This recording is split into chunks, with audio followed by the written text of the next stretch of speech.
हर diabetic patient ये सवाल जरूर पूछता है कि क्या मैं अपनी चाय में या स्वीट्स में चीनी की जगह गुड़ का इस्तेमाल कर सकता हूँ। गुड़ किस चीज से बनता है? शुगर केन से। It is a direct product of sugar cane juice. Then why is it healthy then sugar? Because it is unrefined and having many micronutrients like iron, potassium and magnesium, जो कि white sugar में refined होने के कारण नहीं होते हैं। सो एक हेल्दी इंडिविजुअल के लिए जिसको कोई भी मेटाबॉलिक डिसऑर्डर नहीं है, उनमें jaggery can be a good alternative for white sugar. But diabetic या प्री डायबिटिक पेशेंट्स में भी इसको रोजाना लेने से शुगर लेवल स्पाइक होने के चांसेस रहते हैं, because ultimately it is a type of sucrose जो कि शरीर के अंदर जाने के बाद ग्लूकोज में डिवाइड होता है and insulin and sugar levels को स्पाइक कर देता है।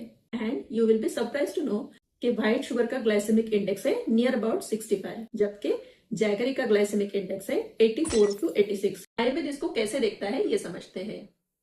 आयुर्वेद डायबिटिक पेशेंट को तो डिस्टिंक्ट कैटेगरीज में डिवाइड करता है।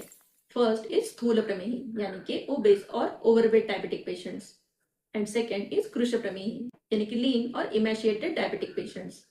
अगर आप स्थूल या ओवरवेट डायबिटिक हो तो आपके लिए गुड़ का इस्तेमाल रोजाना करना सही नहीं है, क्योंकि गुड़ गुणों में गुरु और अभिसंधि कहा गया है।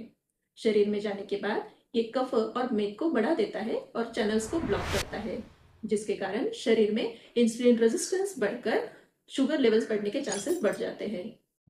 आयुर्वेद ने ऐसे ओबेस पेशेंट्स में अपतर्पण यानी कि डिप्लीटिंग थेरेपीज का यूज करने को कहा है, और इसीलिए अगर आप ओबेस या ओवरवेट हो तो प्योर स्टीविया ड्रॉप्स या monk fruit sugar can be a good alternative for you. But वही अगर आप लीन डायबिटिक हो तो ऐसे पेशेंट्स में वात प्रकोप और धातु क्षय यानी कि टिश्यू डिप्लीशन देखने को मिलता है।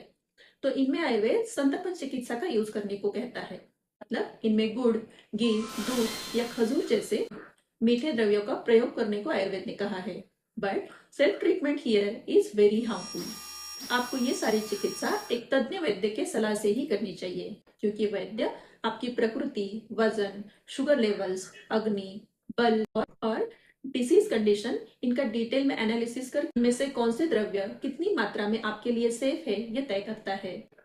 तो मेरा वजन कम है इसलिए मैं अपनी चाय में रोज गुड़ मिला सकता हूँ, ऐसा सोचकर अगर आप इसे यूज करते हैं तो यह आपके लिए बेनिफिशियल होने की जगह फैटल हो सकता है।